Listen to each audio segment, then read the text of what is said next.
बड़े ध्यान से सुने, जो लोग मांस भक्षण करते हैं। एक बार धृतराष्ट्र ने भगवान श्याम सुंदर से, द्वारकानाथ से पूछा, द्वारकाधीश मुझे आपसे कुछ पूछना। बोले क्या? बोले मैंने ऐसा कौन सा पाप कर दिया जिसकी वजह से मेरे 100 के 100 बच्चे नष्ट हो गए? ध्यान से सुनेंगे। आज मैं थोड़ा समय इस पे लूंगा क्योंकि समाज में भोजन के प्रति डे बाई डे नासमझी बढ़ती जा रही है।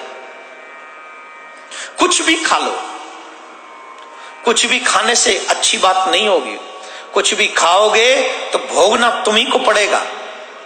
सुनो, मैं तुम्हें समझा रहा हूं, सावधान होकर सुनना। थोड़ा अटेंशन एक्स्ट्रा चाहिए मुझे आपका। ऐसे बैठो। धृतराष्ट्र ने पूछा कृष्ण से, मैंने ऐसा कौन सा अपराध किया जिसकी वजह से मेरे 100 के 100 बच्चे नष्ट हो गए? एक आध तो बच जाता। भगवान श्री कृष्ण कह रहे हैं, हे महाराज, मैं आपको एक बात बता दूं, व्यक्ति को अपने ही कर्मों का फल भोगना होता है। चाहे जैसे भी कर्म जीव करे, जैसे भी कर्म करेगा उसे अपने अपने कर्मों का फल भोगना ही पड़ेगा। बहुत से लोग आपने देखे होंगे, वेदों में झूठ वो कह देते कि लिखा है बलि चढ़ाओ मांस खाओ, या यजुर्वेद में कहा है कि मनुष्य को सभी आत्माओं का अपनी आत्मा जैसे ही समतुल्य सम्मान करना चाहिए। अर्थात वो अपना हित चाहते हैं। पशु भी जिनकी बलि हम चाहते हैं, वो पशु भी अपना हित चाहते हैं, वो भी मृत्यु नहीं चाहते हैं। अथर्ववेद में कहा है कि मनुष्य, तुम चावल दाल सब्जियां, यही तुम्हारे शरीर के लिए उपयुक्त हैं, इन्हीं का सेवन करो। सबसे तुम श्रेष्ठ हो तो इसी अन्न का ग्रहण करो, मतलब शाकाहारी बनो। ये अथर्ववेद में भी कहा है, निश्चित कहा है। पशु पक्षी सब जीव हैं, इनका वध नहीं, इनका आदर करो। और ऋग्वेद में कहा है, गाय जगत की माता है और उनकी रक्षा समाज की उन्नति है। मनुष्यों, गाय के समान ही सभी पशुओं की रक्षा हमको करनी चाहिए। अर्थात यहाँ भी पशु मांस खाने पर मनाही की गई है। गीता में भी कहा गया है कि 3 श्रेणियों में विभाजित किया गया है, सत, रज और तम। अर्थात अन्न से ही मन विचार बनते हैं, और मनुष्य सात्विक भोजन करता है तो उसकी विचारधारा भी सात्विक हो जाती है। गरुड़ पुराण में भी मांस खाने पर अनेक यातनाओं का सामना करना पड़ता है। इसके तहत यहाँ पर मैं तुम्हें 2-3 कहानी सुनाऊंगा, छोटी छोटी हैं, बड़े ध्यान से सुनो। एक बार भगवान श्री कृष्ण जमुना जी के तट पे कदम के नीचे बैठे हुए थे। एक मृग भयभीत होता हुआ भागा भागा चला आया और भगवान के पीछे जाके छिप गया। भगवान ने उसे अपने पास, कृष्ण ने अपने पास बुलाया, उससे पूछा तुम क्यों परेशान हो? वो रो रहा था, उसकी आंखें अश्रु बहा रही थी, वो भयक्रांत था, भयभीत था। इतने में एक शिकारी आया और शिकारी ने कहा कि तुम ये जो मृग है इसे हमें दे दो, ये मेरा शिकार है, मैं इसका वध करूंगा। भगवान ने कहा नहीं, किसी का वध करना ये ठीक नहीं, किसी जीव की हत्या करना ये ठीक नहीं। अरे बोले तुम मुझे उपदेश दो, मत दो, क्योंकि मैं तुम्हारे उपदेश के लायक नहीं हूं, मुझे उपदेश समझ में नहीं आता। ये मेरा शिकार है, ये मेरा हित है कि मैं इसे मारूं, इसे भूनूं और भून के जलाकर तपाकर मैं इसे खाऊं, ये मेरा भोजन है। भगवान बोले देखो, उसने कहा इस पे मेरा अधिकार है। भगवान बोले नहीं, सबसे पहले जीव के ऊपर, अपने ऊपर अपना ही अधिकार है। इस मृग का अधिकार सबसे पहले तुम्हारा से ज्यादा अपना अधिकार इसका है। जीव हत्या करने से महापाप लगता है, जब तुम इसकी हत्या करोगे तो तुम्हें महापाप भोगना पड़ेगा। अरे बोले तुम मुझे उपदेश मत दो, वेदों में भी लिखा है कि पशु बलि चढ़ानी चाहिए। भगवान समझ गए मांस आहार कर करके इसकी बुद्धि जो है तमोगुणी हो गई और इसलिए इसको बोध नहीं हो रहा है, मेरी बातों को भी ये समझ नहीं रहा है। तब भगवान ने कहा मैं तुम्हें एक कथा सुनाता हूं, ध्यान से सुनो, उस कथा को सुनकर तुम्हें कुछ समझ में आ जाएगा। बोले हाँ सुनाइए। तो उन्होंने सुनाना प्रारंभ किया। भगवान श्री कृष्ण सुना रहे हैं, मगध देश में एक बार अकाल पड़ा और मगध देश में अकाल पड़ने पर वहां अन्न की कमी हो गई और राजा भी इससे परेशान था कि सारा अन्न अगर जो जमा है उसको भी दे दूंगा तो स्थिति ऐसी बनी हुई है कि उससे काम चलने वाला नहीं। तो अब मैं क्या करूं? तो उसने सभा बुलाई, मंत्री लोग बुलाए इस विचार के लिए कि भाई क्या करना चाहिए। तो वहां पर जो सावंत लोग बैठे हुए थे, धनवान लोग और कुछ सलाहकार, उन्होंने कहा देखो महाराज अन्न तो हो नहीं रहा, इसलिए बहुत आसान एक काम है कि जीव मांस भक्षण करना प्रारंभ कर दे अगर अन्न नहीं हो रहा है तो। मांस भक्षण सबसे आसान है। अन्न उगाने में तो समय भी लगता है, अन्न उगाने में वेट भी करना पड़ता है और मांस भक्षण में तो कोई इंतजार नहीं करता, मारो तपाओ और खाओ, और सबसे सस्ता भी है भाई, मांस तो सबसे सस्ता भी है। इसलिए हमको लगता है कि मांस भक्षण प्रजा को प्रारंभ कर देना चाहिए। एक ने प्रस्ताव रखा, बाकी के सबने उद्बोधन कह दे हाँ जी यही ठीक है, यही ठीक है, यही ठीक है। लेकिन उस राज्य के प्रधानमंत्री ने कोई सलाह नहीं दी, वो मौन रहे। राजा ने पूछा प्रधानमंत्री जी आप कुछ क्यों नहीं बोल रहे हैं? प्रधानमंत्री ने कहा मैं अचानक से ऐसी अपनी राय नहीं दे सकता, मुझे कल तक का समय दिया जाए, मैं कल आऊंगा और कल सोच के मैं आऊंगा और फिर बताऊंगा कि मांस भक्षण करना चाहिए कि नहीं। बोले ठीक है। कल फिर सभा बैठेगी इसी समय, ठीक है। सभा स्थगित कर दी गई। रात्रि हुई, जैसे ही रात्रि हुई प्रधानमंत्री अपने घर से निकले और जिस सामंत ने ये सलाह दी थी हाथ में 1 लाख स्वर्ण मुद्राएं थी। जिस सामंत ने ये सलाह दी थी कि मांसाहार करना चाहिए, सबसे सरल है, सबसे पहले उसी के यहां पहुंचे और उसके यहां पहुंचकर सावंत का दरवाजा खटखटाया। प्रधानमंत्री को अपने द्वार पर आया हुआ देखकर वो डर गया, कहीं ऐसा तो नहीं कि मैंने कोई विचार दिया था, परामर्श दिया था और उसके विरुद्ध में प्रधानमंत्री जी गुस्सा हो गए हो। वो भयभीत हुआ। बोले नहीं नहीं भयभीत मत होइए, मैं आपसे एक सहायता मांगने के लिए आया हूं, बड़े सावधानी से सुनेंगे। बोले क्या? बोले मैं तुमसे ये मांगने आया हूं कि अचानक से राजा की हालत बड़ी खराब हो गई है और राजा का उपचार अभी नहीं किया गया तो राजा प्राण त्याज देंगे। अभी रात्रि में तुरंत एक काम करो। क्या? बोले मुझे 2 तोला मांस चाहिए, मात्र 2 तोला। मैं चाकू साथ में लाया हूं, तुम्हारे हृदय का 2 तोला स्वर्ण मांस निकालूंगा और इसके बदले में 1 लाख स्वर्ण मुद्राएं तुमको दूंगा। अरे बोले महाराज मुझे क्षमा करो, किसी और से मांग लो। बोले नहीं नहीं, आपने जो सलाह दी वो तो अच्छी है, पर राजा कितने अच्छे हैं, राजा की प्राण बचाने के लिए तुम अपना स्वर्ण मुद्रा लेकर भी 2 तोला मांस नहीं दे सकते? बोले रुको रुको रुको, भागा भागा गया। उसने 5 लाख स्वर्ण की मुद्राएं ले आया। सामंत में तो अच्छा आदमी था, धनवान था।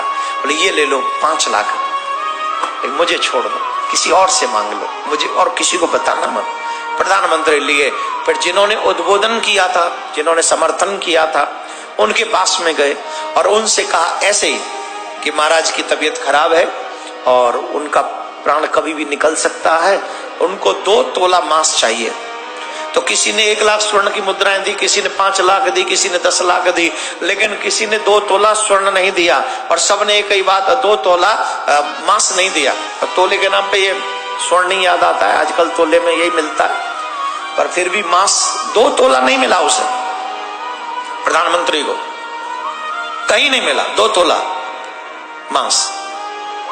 सबने एक ही बात कही, महाराज हमारा नाम मत लेना कि हमने नहीं दिया, पर मुद्रा ले जाओ, स्वर्ण की मुद्रा ले जाओ। ठीक है, ऐसा हुआ। सुबह सभा हुई, सभा एकत्रित हुई, सभा जुड़ी, और जब सभा जुड़ी तो सब लोग ये सोच के गए कि राजा पता नहीं कौन सी हालत में होगा, बचा भी कि मर गया। पहले कोई न्यूज चैनल तो होते नहीं थे जो लाइव कवरेज हो जाए, पता नहीं क्या होगा। अब देखे तो राजा तो उसी ठाट बाट में आए और आसन पर बैठ गए। जितने भी सावंत वहां पर बैठे थे, जिन्होंने किसी ने 5, किसी ने 10, किसी ने 1 दिया, वो तो टेंशन में आ गए। बोले प्रधानमंत्री ने हमसे झूठ बोला, पर कहें किससे, क्योंकि पता चल जाएगा 2 तोला तुमने मांस भी नहीं दिया राजा के प्राण बचाने के लिए। कह भी नहीं सकते, मन ही मन कह रहे प्रधानमंत्री ने झूठ बोला।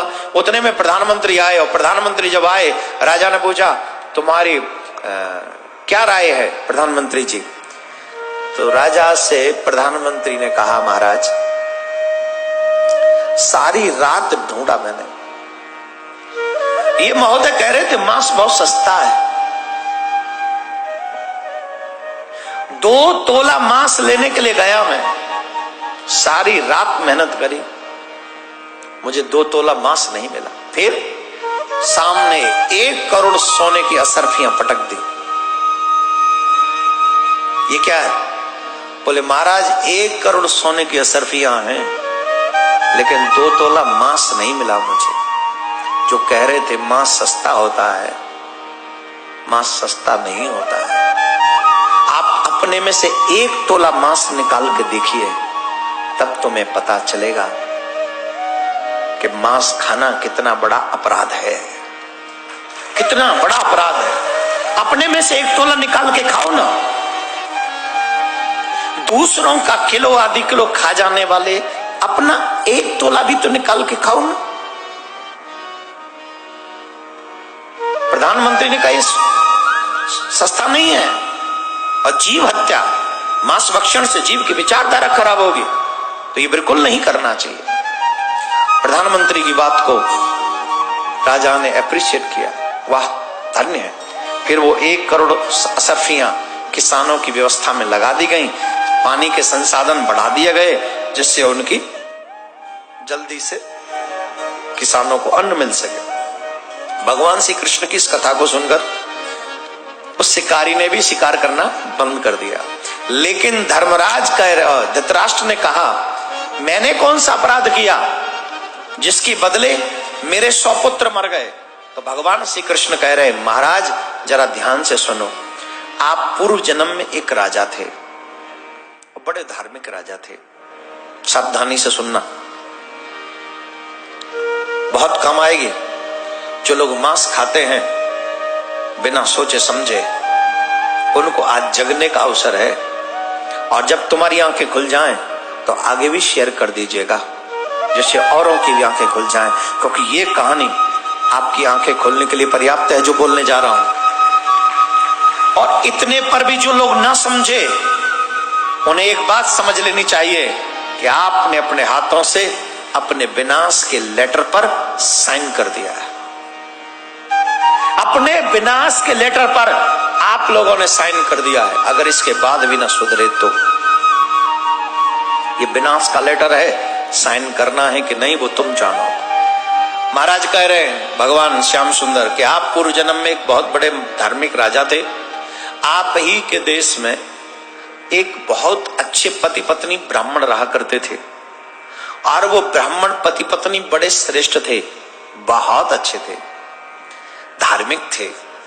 तीर्थ यात्रा करने का उनका मन हुआ, लेकिन उनके पास एक हंस का जोड़ा था, हंस और हंसनी। वो सोच रहे कि हमें इसे लेके कहां कहां डोलेंगे, और इसे किसी के यहां छोड़ दें तो वो ठीक नहीं कि इनकी रक्षा करेगा भी कि नहीं करेगा, हम क्या करें। तो किसी से पूछा मैं कैसे जाऊं तीर्थ यात्रा पे, तो उन्होंने कहा कि देखो हमारे यहाँ का जो राजा है ना, वो बहुत धर्मात्मा है, तुम अपने हंस हंसनी का जोड़ा राजा के पास रख दो और उनको कहो हम तीर्थ करने जा रहे हैं, तुम इनकी देखभाल करना। बोले ठीक है। चले गए। कुछ समय बाद हंसनी के यहां एक अंडा हुआ। वो तीर्थ करने चले गए ब्राह्मण ब्राह्मणी। तो राजा के मंत्रियों ने बताया कि हंसनी ने अंडा दिया है। तो राजा ने सोचा हमने वैसे अंडे बहुत खाए पर कभी हंस का अंडा नहीं खाया, जरा देखें कैसा होता है। हंस के अंडे खाए, टेस्टी लगे, टेस्टी लगे। 100 अंडे दिए हंसनी ने और 100 के 100 अंडे ये राजा खा गया। जब 100 के 100 अंडे राजा खा गया तो हंसनी ने कहा, हे ब्राह्मण ब्राह्मणियों, तुम हमें किस राक्षस के यहां छोड़ गए? तुमने जिसे रक्षक समझा था वो तो हमारा भक्षक निकला, हमारे संतान को खा गया है। जिसकी 100 संतानें समाप्त हो गई हो, क्या वो बीमार नहीं होंगे? क्या वो मृत्यु को प्राप्त नहीं होंगे? दुखियाते हंसनी ने भी अपना दम तोड़ दिया। दम तोड़ दिया। और जब दम तोड़ दिया तो वो समय भी आया। एक दिन ब्राह्मण ब्राह्मणी आए, राजा को प्रणाम किया। राजा को प्रणाम करके पूछा, महाराज आपकी कृपा से हम तीर्थ कराए, अब कृपा करके बताइए हमारे हंसनी कहां हैं, उन्हें हमें दे दीजिए। राजा ने कहा, महाराज देखिए आप बहुत अच्छे हैं, तीर्थ कराए, हमने बहुत कोशिश करी, आपके हंसनी को पता नहीं कौन सा रोग लग गया, ऐसा रोग लगा जिसका हमको पता नहीं, अचानक से ऐसा कोई रोग लगा।